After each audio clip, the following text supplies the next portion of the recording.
Napoli's Scudetto credentials were put to the test when they travelled to the Stadio Olimpico. Having demolished Milan last weekend, all eyes were on the capital, and what began as a captivating encounter turned into a procession, as the Partenope emerged 41 victors.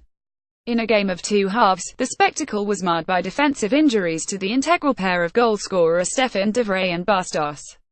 There were concerns about the lack of strength in depth at Lazio, especially after selling Wesley Ho, and those fears proved justified. This shouldn't take anything away from Maurizio Sarri's great entertainers, though.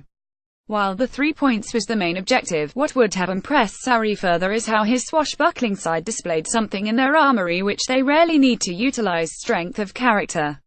In Marek Hamsik, Sarri has the perfect on-field general who leads by example and roused his teammates when they went a goal behind.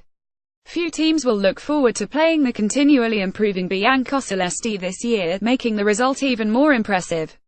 Elsewhere, reigning champions Juventus eventually overcame a stubborn Fiorentina in a contest which had the added spice of Federico Bernardeschi making his first appearance against his former club.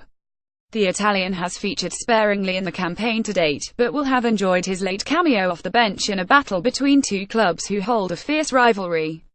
Max Allegri rang the changes, and while his gamble may have paid off, his troops were certainly helped by the visitors' rash decision-making.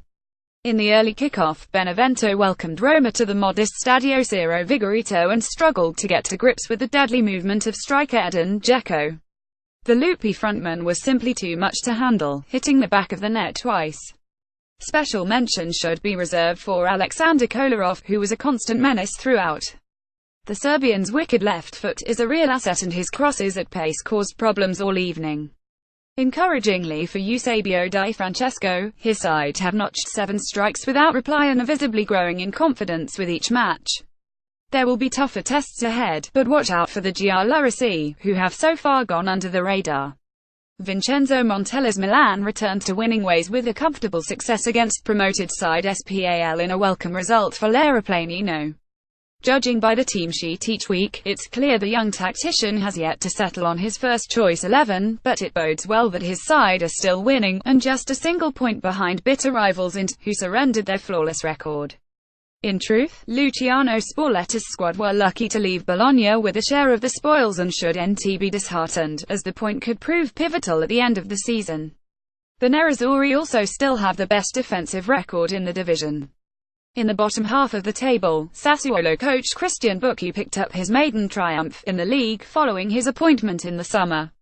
The morally boosting win should settle some nerves and start their gradual ascent up the table, even if it did take Alessandro Matri 2 penalty attempts to finally convert, in a midweek where there were 26 goals scored. 2 matches which failed to deliver were Genoa Chievo and Verona Sampdoria.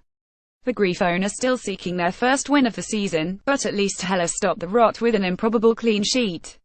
It's never dull where Torino are concerned, and the Granator's bright start to the 201,718 season continued away at Udine, registering a satisfying victory that promised goals from the outset. Sinisa Mihailovic's Bulls tend to start each campaign confidently, and the ambition will be to continue this for the duration and not fade away. With Andrea Bellotti proving HES no one-season wonder, there's no reason why this can't happen, apart from their appalling defensive record, of course.